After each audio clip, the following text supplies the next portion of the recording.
দিয়েন ওই নাফরমান বেপর্দা নারীকে আমি রব্বুল আলামিন জান্নাতের ঘ্রাণ নাকেও লাগতে দেব না। অথচ জান্নাতের ঘ্রাণ বলে নবীজি বলছেন 500 বছরের রাস্তা এখান থেকে কি রামচন্দ্রপুর, জি না উম্মা আজ দিয়ে লাইছেন আপনারা, রামচন্দ্রপুর হইতো না, এর দূরও না, আরো কম, আরো বেশি, কদ্দূর বেশি, কিটা দিয়ে বুঝাবেন আপনি, কি দিয়া বুঝেন না এমনি কথাটা, কিটা দিয়ে মাপবেন আপনি, হুতা দিয়া না সিনজি দিয়া, সিনজি দিয়া মাপবেন না অটো দিয়া মাপবেন, কিটা দিয়ে মাপবেন? 500 বছরের রাস্তা, 500 বছর আপনি হায়াত পাইলে না মাপতেন মিয়া, কথা বলছেন না? 500 বছরের রাস্তা মাপতে আপনিও তো 500 বছর হেমাতার যাইতে হইব, তো আপনি যাবেন কেমনে হেমাত? তো আপনার 500 বছর নাই বেড়া, আপনি তো 500 বছর তলে রকেট চালাইতে হইব, তাইলে না আপনি জানে গিয়ে পৌঁছবেন, বুঝছেন না আপনি কথাটা? ঠিক আছে আপনি রকেট দিয়ে চালাইলেন, কিন্তু 500 বছর তো কি করতে হইব আপনার, চালাইতে হইব। যাই হোক, বুঝাইলাম আর কি, 500 বছরের রাস্তা আল্লাহর নবী বলেন দূরে থাকতেই জান্নাতের ঘ্রাণ নাকে লাগে, নাফরমান বেপর্দা নারী সেই ঘ্রাণটুকুও পাবে না। এটা আল্লাহর আত্মমর্যাদা, গায়রত। আল্লাহ বলে দেব না তোর, আমার জান্নাত এত সস্তা না, আমি তোর মতো নাফরমান মহিলাকে আমার জান্নাতের ঘ্রাণও লাগতে দিব না। হা,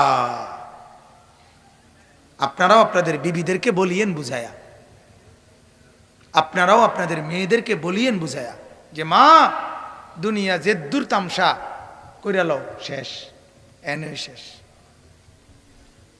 বিবিরে বলে নাও বউ যে দূর ফারো বেডি চাইয়া রং, নাটক, সিনেমা, টেলিভিশন, নর্তকীর নাচ, যা পারো আরো ভালো মতে, দরকার হলে ভাত কম খাও, নাস্তা খানা বন্ধ করে দাও, এক বেলা খানা কমাইয়া টেলিভিশন সাউন্ডের মাত্রা বাড়াইয়া দাও, কারণ দুনিয়াই জাফা শেষ, এখানেই ভোগ করেছে।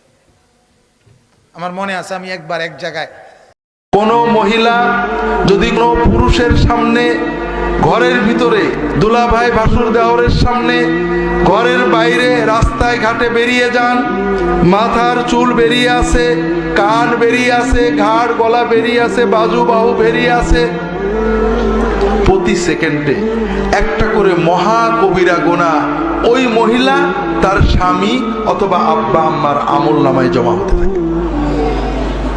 হাজিরিন, এই যে মহাপাপ আমরা করি, আমাদের মহিলারা মাশাআল্লাহ শাওয়ালের রোজা রাখেন, নফল ইবাদত করেন, করে না করেন না? শাওয়ালের রোজা আছেন, 6টা রোজায় কতগুলো নেকি হলো? 60টা নেকি, এই তো। আর ওই রোজা অবস্থায় যখন মহিলা বাইরে বেরিয়েছেন, মাথার কাপড় অর্ধেক আছে, মাথার খোলা, মুখ খোলা, কান খোলা, গলার এখানে করা, শাড়ি পরেছেন, কনুয়ের এখানে করা, বাইরে গেছেন, হাটে গিয়েছেন, বাজারে গেছেন, ঘরের ভিতর দুলাভাই বাসুর দেওর আত্মীয়র সাথে গল্প করেছেন, প্রতি সেকেন্ডে প্রতিদিনে লক্ষ লক্ষ মহা কবিরা গুনাহ, মদ খাওয়া, ব্যভিচার করার মতো মহা কবিরা গুনাহ তার আমল নামায় লেখা হয়ে গেছে। ইসলাম একটা ড্রেস কোড দিয়েছে, 4টা নিয়ম মেনে যদি নারীরা ড্রেস পরে যে কোনো ড্রেস পরতে পারবে, কবুল করে নিবে কে? মায়েরা খেয়াল করে শুনেন, আপনাদের ড্রেস কেমন হবে? নাম্বার 1, আপনার পুরো দেহটা ঢাকা থাকতে হবে। যে ড্রেস পরবেন you should cover your whole body. শুধু হাতের এই 2 কবজি আর চেহারা খোলা রাখতে পারবেন, তবে চেহারা ঢেকে রাখা উত্তম। একজন মহিলা বোরকা পরছে কিন্তু চেহারা খোলা, তার হেজাব হয় নাই, পর্দা হয় নাই, এটা বলা যাবে? কিন্তু উত্তম হচ্ছে চেহারা ঢেকে রাখা, কারণ চেহারা সৌন্দর্যের রাজধানী। Face is the capital of beauty, ঠিক কিনা? চেহারা দেখলাম তো সব বোঝা গেল, ঠিক কিনা? কেমন মাধুর্যতা আছে, দেখতে কেমন সুন্দরী কিনা সব বোঝা যায়। এজন্য চেহারাটাও ঢেকে রাখবেন, চোখটা খোলা রাখবেন। বিশ্বনবীর স্ত্রী উম্মে সালামা বলে, দেখার জন্য আমার 2 চোখের দরকার নাই, লাগবে 1 চোখ। উনি আরেক চোখের মধ্যে আরেক কাপড় দিয়ে রাখতেন, এমনি তাকাইতেন। সাহাবারা বলতেন উনারে দেখলে আমরা দিতাম দৌড়, ভয় লাগতো। চোখ একটা দেখা যায় আর একটা খোলা, ওনারা দেখে আমরা এদিক সেদিক পালিয়ে যেতাম। আবার অনেক মহিলারা পা ঢাকে না, পা কিন্তু পর্দার অন্তর্ভুক্ত। সব সময় মেয়েরা পা মোজা পরে বেরোতে হবে, পা দেখানো যাবে না। হাদিসে এসেছে শুধু হাত এতটুকু, পা কিন্তু পর্দার অন্তর্ভুক্ত। উম্মে সালামা বললেন, ইয়া রাসূলুল্লাহ, আমরা তো হাঁটতে গেলে অনেক সময় পা দেখা যায়। বিষ্ণু বললেন, তাই? তাহলে 1 বিঘত নিচ দিয়ে কাপড় বাড়াও। উম্মে সালামা বললেন, জোরে হাঁটলে তো তারপরও দেখা যাবে। বিষ্ণু বললেন, 1 হাত বাড়াও, ধুলাবালি সহ টানবা, তারপরও পায়ের 1 ইঞ্চি দেখানো যাবে। তাহলে ড্রেস কোডের প্রথম নিয়ম হচ্ছে পুরো দেহ ঢাকবেন। 2 নম্বরের নিয়ম, পোশাক ঢিলে ঢালা হবে না টাইট ফিটিং? আরো জোরে বলেন।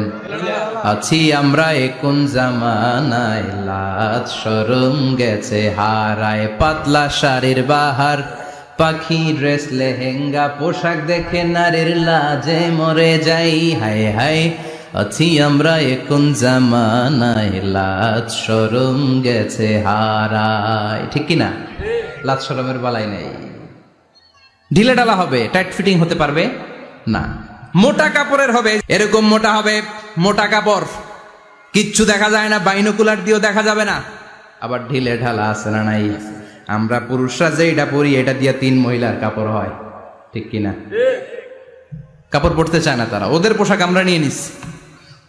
তার মানে ঢিলে ঢালা হবে, মোটা কাপড়ের হবে, টাইট ফিটিং হতে পারবে। আবার পুরুষদের পোশাক হতে পারবে। এই 4টা নিয়ম মেনে যে যেই ধরনের পোশাক পরেন, চাদর পরেন সমস্যা নাই, শাড়ি পরেন সমস্যা নাই, ব্লাউজ পরলে ফুল হাতা পরবেন সমস্যা নাই, মেক্সি পরলেও সমস্যা নাই, বোরকা পরলেও সমস্যা নাই, কিন্তু পোশাকটা শালীন পোশাক হতে হবে। কি পোশাক? সবাই বলেন, শালীন পোশাক। পুরুষদের পোশাক পরা যাবে? কারণ বিশ্বনবী লানত করেছেন ওই নারীদেরকে, যেই নারীরা পুরুষদের মতো সাজতে চায়। এরকম আছে না নাই? দেখলে বোঝা যায় না কোনটা ছেলে কোনটা মেয়ে, আছে না নাই? এক লোক, একটা গল্প শোনাই আপনাদের। এক লোক এক বাগানে গিয়েছে, যে দেখে বাগানে কিছু ছেলে মেয়ে খেলাধুলা করে, কিন্তু ছেলে মেয়েদের পোশাক দেখে বোঝার উপায় নাই কোনটা ছেলে কোনটা মেয়ে। শুনতেছেন? পোশাকের এমন দশা, কোনটা ছেলে কোনটা মেয়ে বোঝাই যায় না। আফসুস করে বলল, হায় রে, কেমন এদের মা বাবা, কেমন এদের আক্কেল, কি পোশাক তাদের পরিয়েছে, কোনটা ছেলে কোনটা মেয়ে বোঝাই যায় না। পাশে এক ভদ্রলোক বসা ছিল, রেগে মেগে আগুন, এই মিয়া সাবধানে কথা বলেন, জানেন এগুলো আমার সন্তান, আমার সন্তান এগুলো। লোক তো ভয় পেয়ে গেছে, তাই নাকি? ও তাহলে আপনি এদের বাবা? এবার লোকটা রেগে মেগে বলে, আমি আপনার কি চোখ নেই, আমি বাবা হইতে যাবো কেন, আমি তো এদের মা। তার মানে কোনটা ছেলে কোনটা মেয়ে যেমনি বোঝা যায় না, কোনটা বাবা কোনটা মা এটাও বোঝা যায় না। এরকম আছে না নাই? ছেলেরা পরবে ছেলেদের পোশাক, মেয়েরা পরবে মেয়েদের পোশাক। চিল্লায় বলেন ঠিক কিনা?